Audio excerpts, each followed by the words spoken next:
نحمدہ ونصلی علی رسولہ الکریم اما بعد۔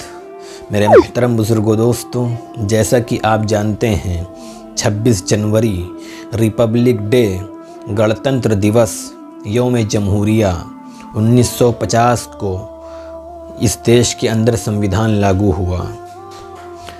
15 اگست 1947 کو یہ دیش آزاد ہوا تھا۔ اس کے 3 سال کے بعد بھیم راؤ امبیڈکر اور ان کی ٹیم نے مل کر اس دیش کو ایک سنویدھان دیا، ایک لائحہ عمل دیا، جس کے مطابق یہ دیش چلتا ہے۔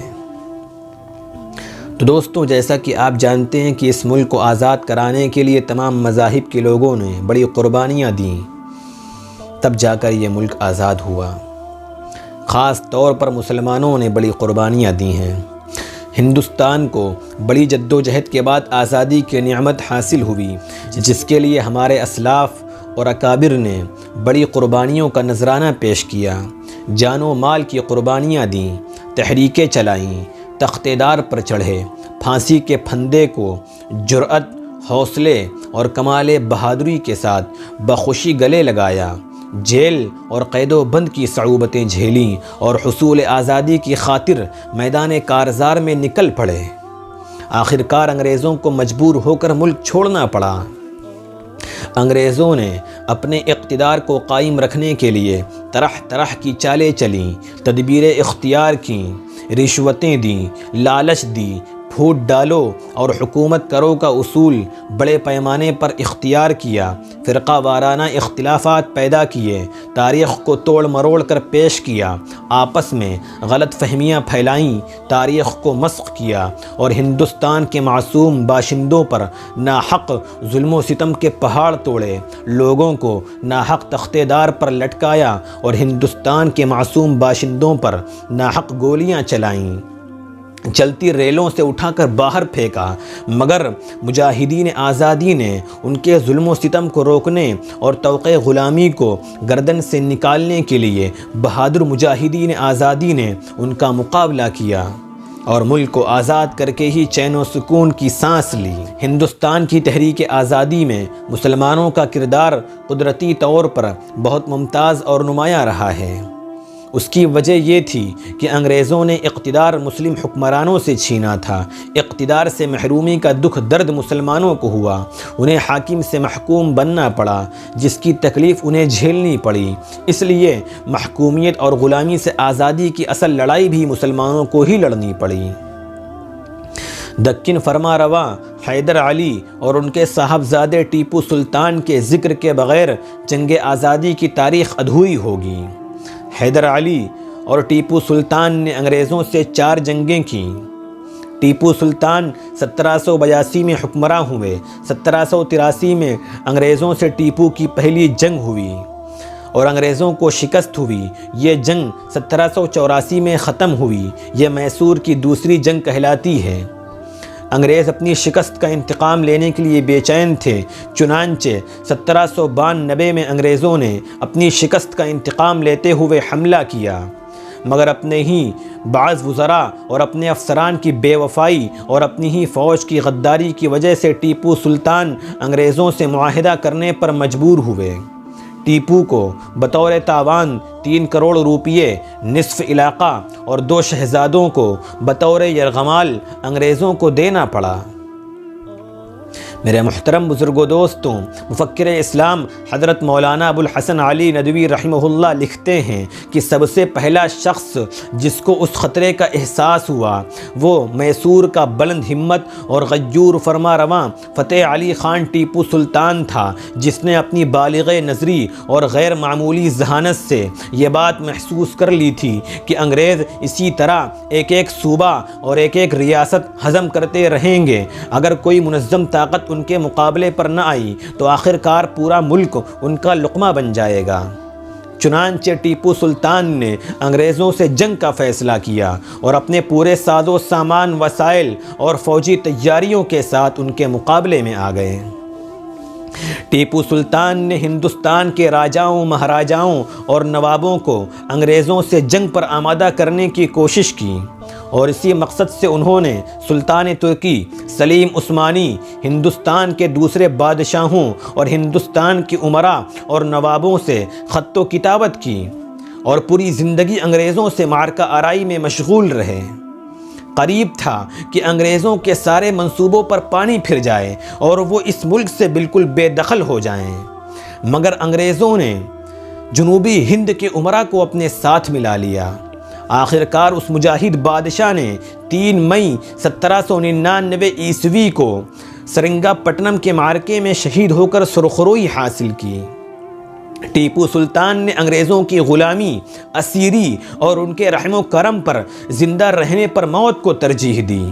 ان کا مشہور تاریخی مقولہ ہے کہ گیدڑ کی 100 سالہ زندگی سے شیر کی 1 دن کی زندگی اچھی ہے۔ جب جرنل کو ٹیپو سلطان کی شہادت کی خبر ملی تو اس نے ان کی نعش پر کھڑے ہو کر یہ الفاظ کہے کہ آج سے ہندوستان ہمارا ہے۔ میرے محترم بزرگوں دوستوں، ٹیپو سلطان کی شہادت اور ہزاروں افراد کے قتل کے بعد اس ملک کے اندر برطانوی اثرات بڑھتے چلے گئے۔ انگریز سیاسی اثرات بڑھانے کے ساتھ ساتھ اس ملک میں مشینری ورک بھی کر رہے تھے۔ اس زمانے میں بڑی تعداد میں مدارس اسلامیہ کو تباہ و برباد کیا گیا۔ ان کوششوں کے ساتھ ساتھ دہلی میں ایک تحریک وجود میں آئی جس کے بانی شاہ ولی اللہ محدث دہلوی رحمہ اللہ تھے۔ ان کی وفات کے بعد ان کے صاحبزادے شاہ عبدالعزیز محدث دہلوی رحمہ اللہ نے اپنے والد کی تحریک کو آگے بڑھایا اور وہ انگریزوں کے سخت خلاف تھے۔ 1803 میں انہوں نے انگریزوں کے خلاف جہاد کا مشہور فتویٰ دیا جس میں ہندوستان کو دارالحرب قرار دیا گیا اور سید احمد شہید رائے بریلوی کو لبریشن موومنٹ کا قائد مقرر کیا۔ 1831 کو سید احمد شہید اور شاہ عبدالعزیز محدث دہلوی رحمہ اللہ بالا کوٹ میں اپنے بے شمار رفقا کے ساتھ اس ملک کے انسانوں کو آزادی دلانے کے لیے انگریزوں اور ان کے اتحادی سکھ ساتھیوں کے خلاف جہاد میں شہید ہوئے، لیکن یہ تحریک چلتی رہی۔ مولانا نصیر الدین دہلوی نے قیادت کی ذمہ داری سنبھالی۔ ان کی وفات 1840 میں ہوئی۔ ان کے بعد مولانا ولایت علی عظیم آبادی اور ان کے بھائی مولانا عنایت علی عظیم آبادی رحمہ اللہ نے قیادت کی ذمہ داری سنبھالی اور اس تحریک کو زندہ رکھنے میں اہم کردار ادا کیا۔ اسی طرح یہ جہاد کا قافلہ رواں دواں رہا حتیٰ کہ سن 1857 تک لے آیا۔ انگریزوں نے علماء کی اس تحریک کو وہابی تحریک کے نام سے مشہور کیا جو نجد کے محمد بن عبد الوہاب عالم کے نظریات پر مبنی تھی، لیکن حقیقت یہ ہے کہ اس تحریک کے اکثر افراد ہندوستان ہی کے مشہور عالم شاہ ولی اللہ محدث دہلوی رحمہ اللہ کے تربیت یافتہ تھے اور یہ تحریک انہی کے نظریات پر مبنی تھی، اس لیے اسے ولی الالہی تحریک کا نام دیا جانا چاہیے۔ میرے محترم بزرگوں دوستوں، انگریزوں کے خلاف علم بغاوت بلند کرنے میں علماء کرام نے بڑی قربانیاں دی ہیں، بڑی خدمات انجام دی ہیں۔ 1857 میں شاہ ولی اللہ محدث دہلوی، شاہ عبدالعزیز محدث دہلوی اور شاہ اسحاق محدث دہلوی اور ان کے شاگردوں کی محنت رنگ لائی۔ 1857 میں علماء کرام کی ایک جماعت تیار ہوئی۔ ان میں سے مولانا احمد اللہ شاہ مدراسی، مولانا فضل حق خیرآبادی، حاجی امداد اللہ مہاجر مکی، مولانا قاسم نانوتوی، مولانا منیر نانوتوی اور حافظ ضامن رحمہ اللہ قابل ذکر ہیں، خاص طور پر قابل ذکر ہیں۔ میرے محترم بزرگوں دوستوں، جنگ آزادی میں علماء دیوبند نے خاص طور سے اہم رول ادا کیا، اہم کردار ادا کیا۔ 1857 میں شاملی ضلع مظفر نگر کے میدان میں علماء دیوبند نے انگریزوں سے باقاعدہ جنگ کی، جس کے امیر حاجی امداد اللہ مہاجر مکی رحمہ اللہ مقرر ہوئے اور اس کی قیادت مولانا رشید احمد گنگوہی، مولانا قاسم نانوتوی، مولانا منیر نانوتوی رحمہ اللہ کر رہے تھے۔ اس جنگ میں حافظ ضامن رحمہ اللہ شہید ہوئے۔ مولانا قاسم نانوتوی انگریزوں کی گولی لگ کر زخمی ہوئے۔ انگریزی حکومت کا وارنٹ آپ کے نام جاری رہا۔ لیکن گرفتار نہ ہو سکے۔ 1880 میں وفات پائی۔ دیوبند میں قبرستان قاسمی میں آسودہ خواب ہیں۔ حاجی امداد اللہ مہاجر مکی رحمہ اللہ نے یہ محسوس کرتے ہوئے کہ ان حالات میں ملک میں رہ کر اپنے مشن کو برقرار رکھنا ممکن نہیں، چنانچہ مکہ مکرمہ ہجرت کر گئے اور وہاں سے انہوں نے اپنے مریدین اور متوسلین کے ذریعے ہندوستان میں اپنے فیض کا سلسلہ جاری رکھا۔ 1899 میں وفات پائی اور جنت المعلا میں دفن ہوئے۔ مولانا رشید احمد گنگوہی رحمہ اللہ کو گرفتار کیا گیا اور سہارنپور کے قید خانے میں رکھا گیا۔ چند دن کال کوٹری میں گزارنے کے بعد مظفر نگر کے قید خانے میں منتقل کیا گیا۔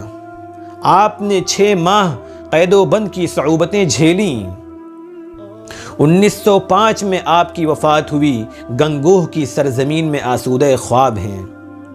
1857 کی جنگ آزادی میں بظاہر مسلمانوں کو شکست ہوئی، لیکن در حقیقت یہ شکست نہیں، فتح تھی۔ 1857 کی جنگ آزادی کی ناکامی کے بعد انگریزوں نے اسلام پر حملہ کیا، اسلامی عقائد، اسلامی فکر اور اسلامی تہذیب کو ہندوستان سے ختم کرنے کا فیصلہ کیا اور یہیں سے انگریزوں کا زوال شروع ہوا۔ حکومت برطانیہ کا لارڈ میکالے جب وائس رائے بن کر آیا تو اس نے مغربی افکار، مغربی تہذیب اور نصرانی عقائد کو قائم کرنے کا ایک پروگرام بنایا۔ اس نے کہا کہ میں ایک ایسا نظام تعلیم وضع بنا کر جاؤں گا جو ایک ہندوستانی مسلمان جسمانی تو ہندوستانی ہوگا مگر دماغ سے گورا ہوگا، یعنی انگریز کی طرح سوچے گا۔ میرے محترم بزرگوں، دوستوں، ہندوستان میں اسلام کی حفاظت کے لیے اللہ رب العزت نے چند شخصیات کو پیدا کیا۔ ان میں ایک اہم شخصیت حجت الاسلام حضرت مولانا قاسم نانوتوی رحمہ اللہ کی تھی۔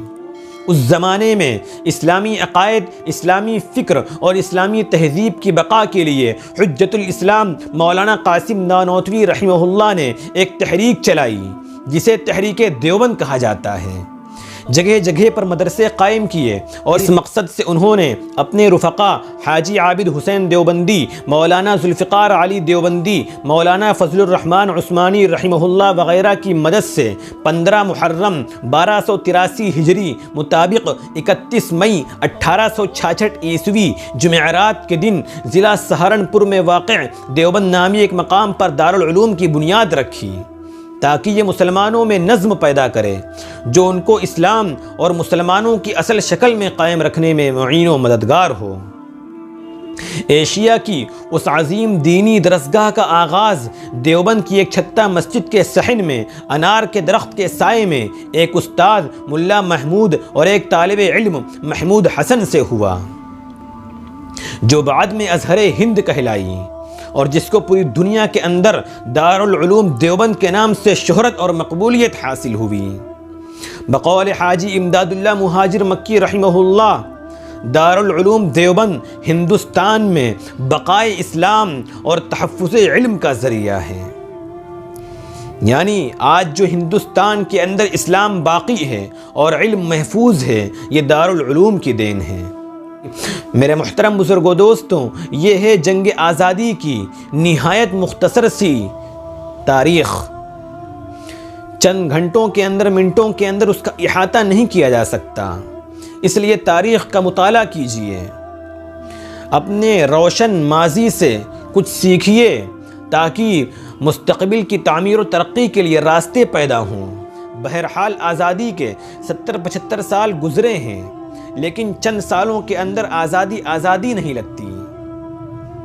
دھیرے دھیرے اس ملک کے اندر اقلیتوں کی مذہبی آزادی کو چھینا جا رہا ہے اور اب تو حد ہی ہو گئی۔ ایک خاص طبقے کی شہریت کو مشکوک قرار دینے کے لیے پارلیمنٹ کے اندر طرح طرح کے قانون پاس کرائے جا رہے ہیں تاکہ اس ملک سے ایک بڑی تعداد کو جس نے ہندوستان کو انگریزوں سے آزاد کرانے کے لیے سب سے زیادہ قربانیاں دی تھیں، انہی کو آج اس ملک کا دوسرا نمبر کا شہری قرار دینے کے لیے چالیں چلی جا رہی ہیں، حربے اختیار کیے جا رہے ہیں۔